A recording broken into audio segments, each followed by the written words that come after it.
Love ya. All right, they didn't give me much time. They didn't give me much time. Thank you, thank you, thank you, thank you. We are America. We are the greatest nation in the world. And we don't have to apologize for it either.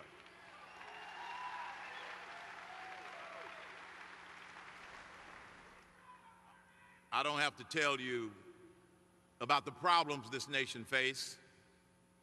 So I'm going to spend my few minutes talking about how we solve this mess.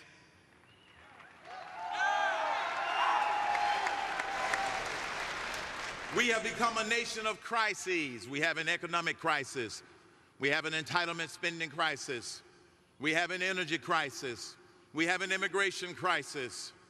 We have a foggy foreign policy crisis. And we have a moral crisis. But most of all, we have a severe deficiency of leadership crisis.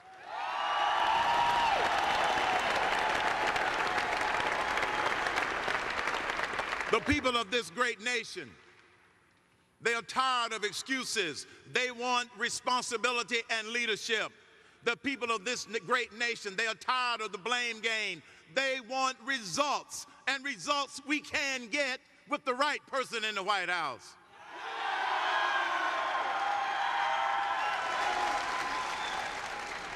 Our economy is stuck. It's not growing. Our economy is stalled simply because this administration does not recognize that the engine of economic growth is the business sector. And once we get that engine going, this economy will begin to grow. We need to lower the top corporate tax rates and the personal rate to a maximum of 25%. We need to take the tax on repatriated profits to zero. We need to take the capital gains tax to zero and make all of them permanent. Permanent.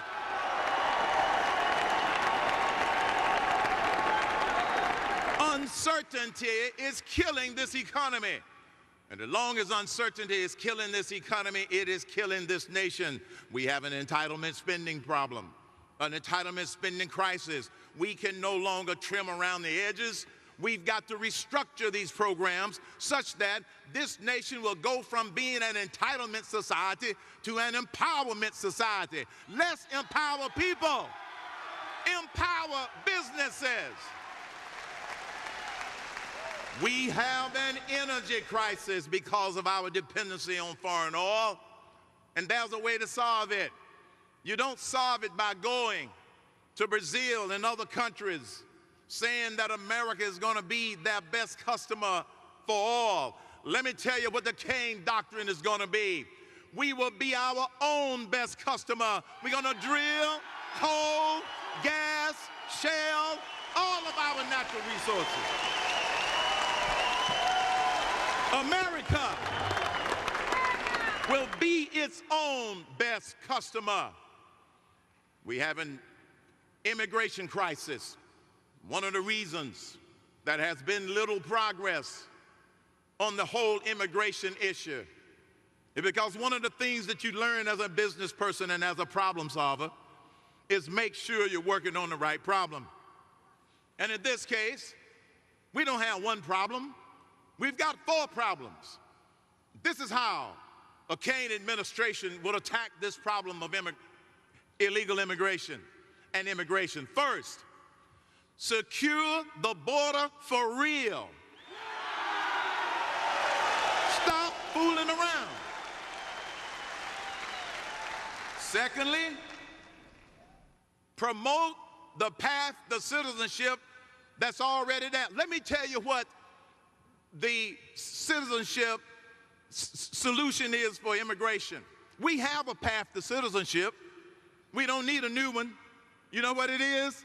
Legal immigration is the path to citizenship. Number 3, the third problem, enforce the laws that are already there. And number four, the federal government has not, cannot, and will not deal with the illegals that are here in this country. So I believe we should empower the states to do what the federal government is not doing and let them deal with the illegals that are here in this country by the states. Empower the states to deal with that problem in theirs. We got a foggy foreign policy coming out of Washington, D.C. and the administration. I have been criticized because I have not had any direct foreign policy experience. And the guy we have there now has.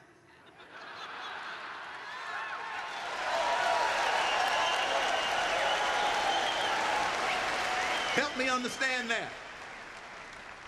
I may not have extensive foreign policy experience, but let me tell you what my approach to foreign policy will be. Number one, clearly identify who our friends are, clearly identify who our enemies are, and stop giving money to our enemies.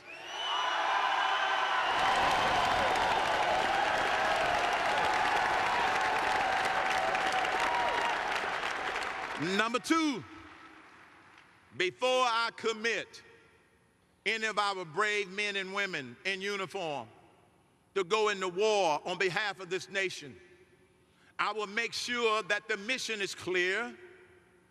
I will make sure that the definition of victory is clear.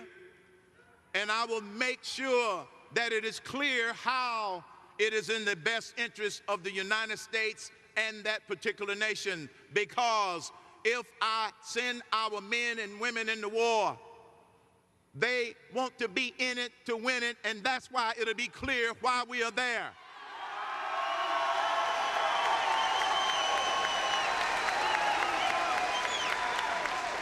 We have a moral crisis. There are people who want to take God out of our culture. The founding fathers understood the importance of godly biblical principles. There are some people who want to ignore the Declaration and the Constitution. But I happen to believe that the founding fathers, they got it right. They got it right when they said, we hold these truths to be self-evident, that all men are created equal, that they are endowed by their Creator. And I will never leave that phrase out of the Declaration of Independence. Endowed by their Creator with certain unalienable rights, that among these are life, liberty, and the pursuit of happiness. Life from conception, liberties based upon the Constitution, and the pursuit of happiness based upon each citizen's own aspiration, motivation, and determination. There is no Department of Happy in Washington, D.C.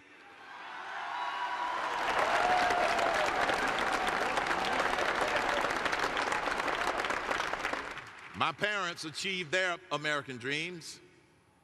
They did it the old-fashioned way. They worked for it. I know that's a novel idea, but they worked for it. They achieved their dreams the old-fashioned way.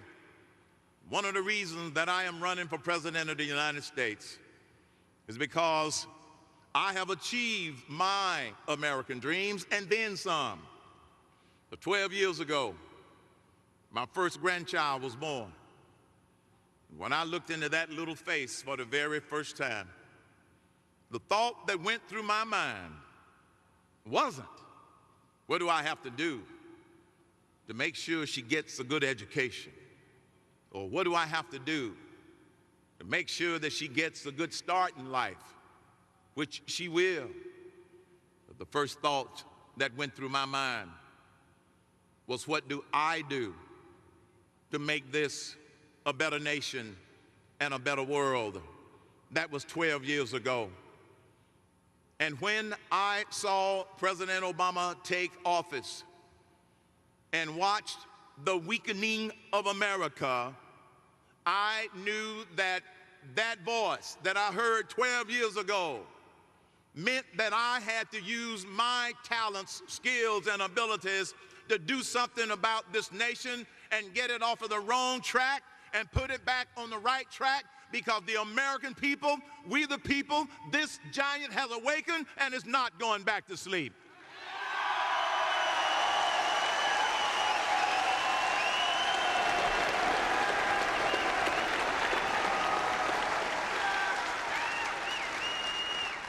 The people of this great nation are sending a message to Washington, D.C. And that message that they're sending to Washington, D.C. is that they are ready to embrace a problem solver and not another politician. They are sending a message to Washington, D.C. that this precious thing we call liberty, we're not going to let it go. Just like the founding fathers did their job, and they were inspired by what I call the spirit of America. It's that same spirit that has this nation, its citizens, willing and ready to take back its government. And no one expressed the challenges we face better than the Gipper himself when he reminded us that freedom, never more than one generation away from extinction. You can't pass it on in the bloodstream. It must be fought for, protected, or one day we will spend our sunset years telling our children and our grandchildren what the United States of America used to be like when men were free. I'm not going to have that conversation with my grandkids, and I don't think you want to have that conversation with your grandkids.